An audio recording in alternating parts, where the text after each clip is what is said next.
হ্যাঁ, মমতাদিকেও ফোন করছি।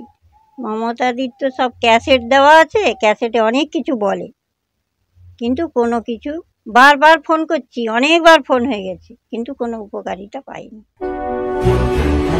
শাসক দলের কর্মী হয়েও মেলেনি আবাস, আক্ষেপ তৃণমূল কর্মীর। তৃণমূলের জন্মলগ্ন থেকেই মাটির বাড়িতে থেকেও দলের হয়ে লড়াই করে আসছেন তিনি।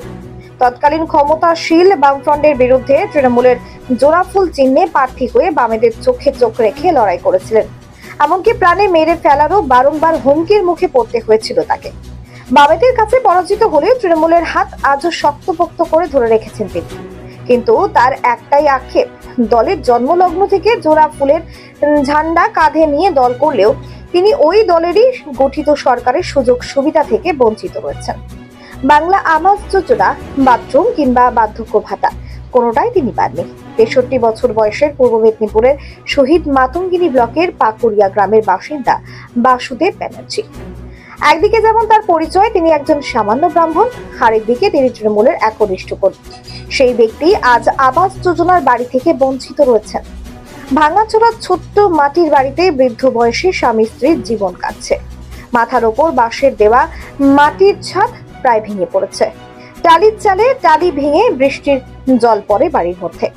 আবাস যোজনার বাড়ি তো দূরের কথা, একটা তিরপল পর্যন্ত পায়নি কোনোদিন, এমনটাই অভিযোগ তার। এ প্রসঙ্গে বাসুদেব ব্যানার্জি জানান, পরিস্থিতিতেও দেখতেই পাচ্ছেন কি অবস্থায় আছে। রোদ বৃষ্টি জল ঝড়ে দিন কাটাতে হচ্ছে। বৃষ্টি হলে ঘরে জল জমে যায়, ঘরের ছাদ নষ্ট হয়ে গেছে, সেই ছাদের ভরসা করে থাকা যায় না, বাইরে বেরিয়ে এসে থাকতে হয়। পরিস্থিতির মধ্যে আছেন বাড়িতে? পরিস্থিতি তো দেখতেই পাচ্ছেন, এই অবস্থা। রোদ জল ঝড় কাটাতে হচ্ছে ঘরেই। বর্ষা হলে তো ঘরে জল জমে যায়, বাধ্য হয়ে ঘরের ছাদ নষ্ট হয়ে গেছে, সেই ছাদের ভরসা করে ঘরের ভিতরে থাকা যায় না, এই বাইরে বেরিয়ে এসে থাকা। এখানে থাকা মানে টালি ভাঙা, ছাদে জল পড়ে, ছাদ থেকে কোনো রকম রিপেয়ারিং করতে পারি না আর্থিক অনটনের জন্যে। গরিব মানুষ, আমি পুজো আর্চা করে খাই, এই পুজো আর্চা করে তো এত করা সম্ভব নয়। আমি বিভিন্নভাবে সবাইয়ের কাছে আবেদন করেছি, কেউ আমার আবেদন সাড়া দেয়নি। আরও কষ্টের বিষয়, আমি তৃণমূল করি, তৃণমূলের জন্মলগ্নের থেকে একসময় অঞ্চলের আমি প্রার্থী ছিলাম। আজকে আমাকে কেউই চিনেও না, কিছু আবেদন করলে আমার আবেদন সাড়াও দেয় না।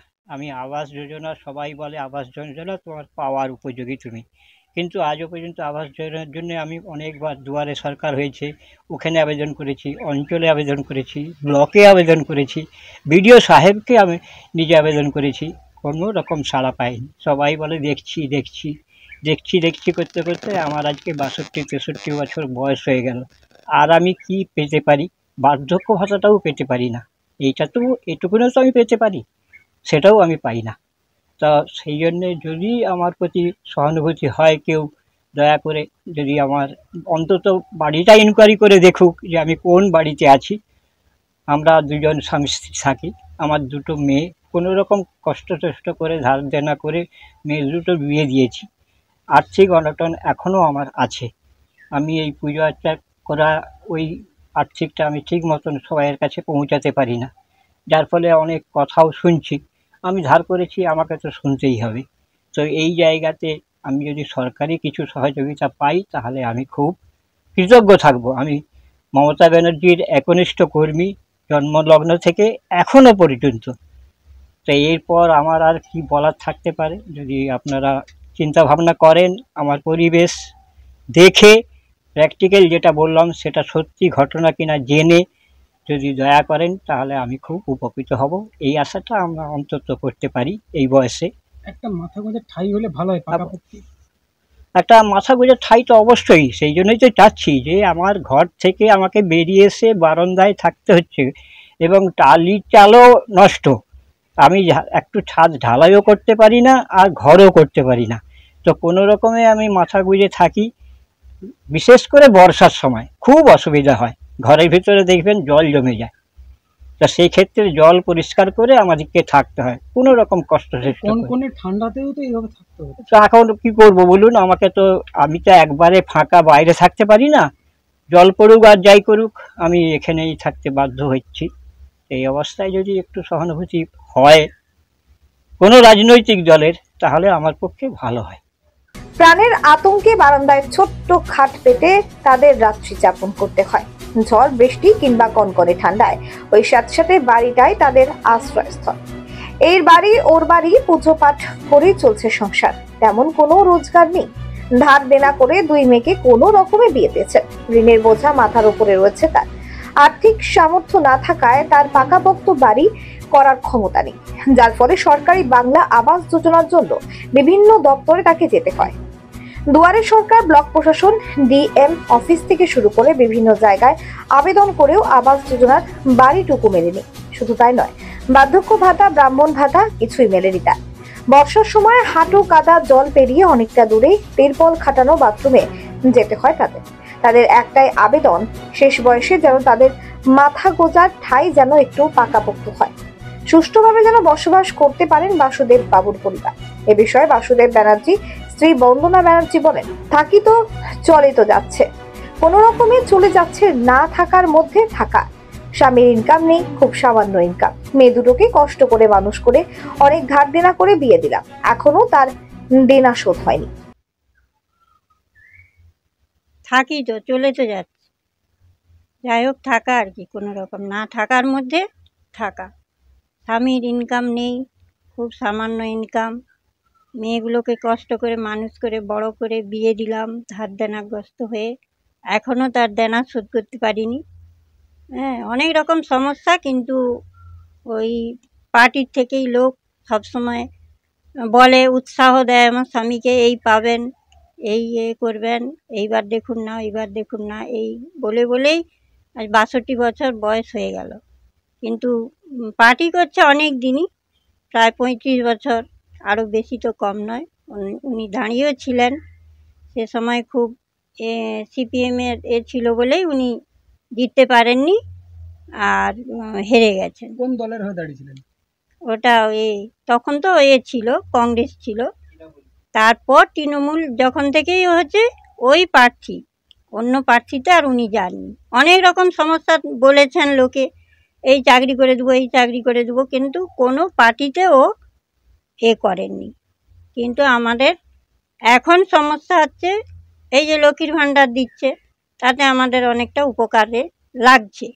কিন্তু এখন আমার স্বামীর যদি বার্ধক্য ভাতা, বাড়ি না পাই, আমরা কেমনভাবে যে থাকবো, ভোটও যে দিতে যাব তাও কেমন করে দিই, কিন্তু পারছি। এই যে বাড়িতে থাকেন, কতটা কষ্টের মধ্যে থাকেন? হ্যাঁ, বহু কষ্ট হয়। জল বর্ষা হলে আতঙ্কিত হয়ে জড়সড় হয়ে স্বামী স্ত্রী দুজনেই থাকি, কিন্তু কিচ্ছু করার উপায় নেই। ঝড় বৃষ্টি হলে তো খুব ভয় লাগে, যেন মনে হচ্ছে এই ভেঙে পড়ে যাচ্ছে, এই ভেঙে পড়ে যাচ্ছে, কিন্তু উপায় নেই। তাতেও কেউ দেখতে পাচ্ছে না, একটা পেপারও দিতে চায়নি। হ্যাঁ, এইভাবে একটা বাথরুম, কত দূরে বাথরুম, কিন্তু বাথরুম যেতে হয়। এই যে বয়স হচ্ছে, এই বয়সে বাথরুম যাওয়া কি সম্ভব? কিন্তু ঘর একটা বাথরুম দিলে বা বার্ধক্য ভাতাটা দিলে আমরা এখন খুব কিছুই পাননি? কিছুই পাইনি, এখনো অবধি কিছুই কিন্তু পাইনি। আপনার স্বামী বা আপনারা তো এখনো সেই শাসক দল তৃণমূলই করছেন। তবুও তৃণমূলও করছি, তৃণমূলকে ভালোবাসি প্রথম থেকে। আমার মামা বাড়ি, আমার বাপের বাড়ি সব একই, ওই পার্টি করেন সবসময়। এই জন্য একটা ভালোবাসার এতে ওই না কিছু দিলেও মনে হচ্ছে যে ওকেই ভোট দিই, এই একটা আর কি। কিন্তু দেওয়াটা দরকার, কিন্তু এখন সব হ্যাঁ ভালোবেসেই দল করছি। ভালোবাসা না থাকলে কি কিছু হয়? ভালোবাসা রাখতেই হয়। কিন্তু সেখান থেকে আপনারা কোনো সহযোগিতা কিছু পাননি? সহযোগিতা পাওয়ার জন্য অনেকবার বলা হচ্ছে, পায়ে হাতে ধরার মতো, কিন্তু কিছুই। হ্যাঁ, বাড়ির জন্যে, বাড়ি একটু ছাদ ঢালাই বাড়ি করে দিলে বা বাথরুমটা সামনে করে দিলে একটু ভালো হয় আর কি, খুব সহযোগিতা হয়, কিন্তু সেটা করছেন না। কেন যে করছেন না তাও জানি না। কি চাইছেন আপনি? এখন একটু বাড়ি চাইছি, বাথরুম চাইছি, আর হচ্ছে যে স্বামীর বার্ধক্য ভাতা, লক্ষ্মীর ভাণ্ডার তো আমি পাচ্ছি, তাতে কতটা কষ্ট চলে সংসার, ও দুটো নিত্য পূজা করে কি আর সংসার চলে? কোনো রকম চালানো হয় আর কি। ওই জন্য বলছি, লক্ষ্মীর ভাণ্ডার পেয়ে খুবই মানে যৎ সামান্য হলেও তবু সহযোগিতা হচ্ছে। ঘর বাড়িটা হলে আর ঘর বাড়িটা হলে একটু ভালো হয়। মানুষের কি চায়, একটু ঘর বাড়ি বাথরুমটা সামনে থাকলে বা থাকবো যে ভোটটা দিতে যাব থেকে দিন কাটাবো কি করে। ভোটটার সময় হলে কত লোক পাহারা দেয়, কত লোক এসে জমায়েত হয়, কিন্তু তখনও বলা হয় যে ভোট তো দিয়ে আসছি, ভোট দিয়েও কিচ্ছু লাভ হচ্ছে না, এবারে ভোট দিতে যাবো না, এভাবেও বলা হয়। কিন্তু কেউ কোনো কথা, ভোটের সময় অনেক কিছু, ভোট চলে গেলেই আর কোনো সাক্ষাৎ হয় না। ওকে কি আর হওয়া বলে? রাস্তায় দেখা হলেও কেউ কথা বলতে চায়নি। তাহলে তারা কীরকম প্রার্থীরা সব। আর মমতাকে ফোন করলে মমতার সব করা হয়ে আছে, সব বলে দিল আপনাদের উপনেদিকে জানান, এই ব্লকে যান, ওরা ঠিক করবে, ওরা ঠিক করে দেবেন। বলো তো ফোন করলে? হ্যাঁ, দিদিকেও ফোন করছি। হ্যাঁ, মমতাদিকেও ফোন করছি। মমতাদির তো সব ক্যাসেট দেওয়া আছে, ক্যাসেটে অনেক কিছু বলে, কিন্তু কোনো কিছু, বারবার ফোন করছি, অনেকবার ফোন হয়ে গেছে, কিন্তু কোনো উপকারিতা পাইনি।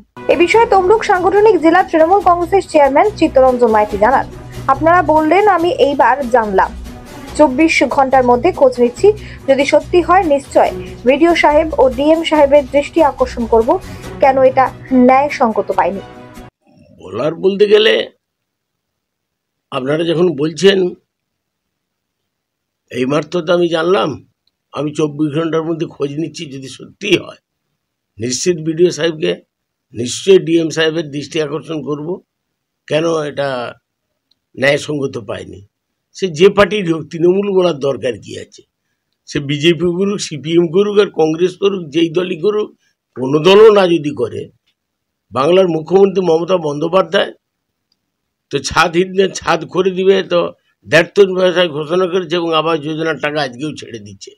কেন্দ্রের বঞ্চনার সত্ত্বেও, টাকা না দেওয়ার সত্ত্বেও বলিষ্ঠভাবে নেত্রী মমতা বন্দ্যোপাধ্যায় রাজ্য সরকারের টাকা থেকে আবাস যোজনার টাকা দিচ্ছে।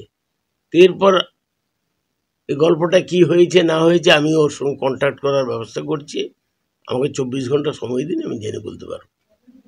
আরেকটা অভিযোগ করছেন যে বার্ধক্য ভাতাও তার হয়নি, বহুবার বলছেন বার্ধক্য ভাতাও তিনি পাননি এই বয়স হয়েছে। ওটা ওর বলার কি আছে? বার্ধক্য হলে সে বার্ধক্য ভাতা পাবে, সকলেই পাচ্ছে, এখানে তো কোনো দল দেখার কোনো অবকাশ নেই। কি হয়েছে আমি টোটালটা খোঁজ নেই, তারপর 24 ঘন্টা পরে যদি জানার দরকার মনে করেন নিশ্চিত জানিয়ে দিতে পারবো।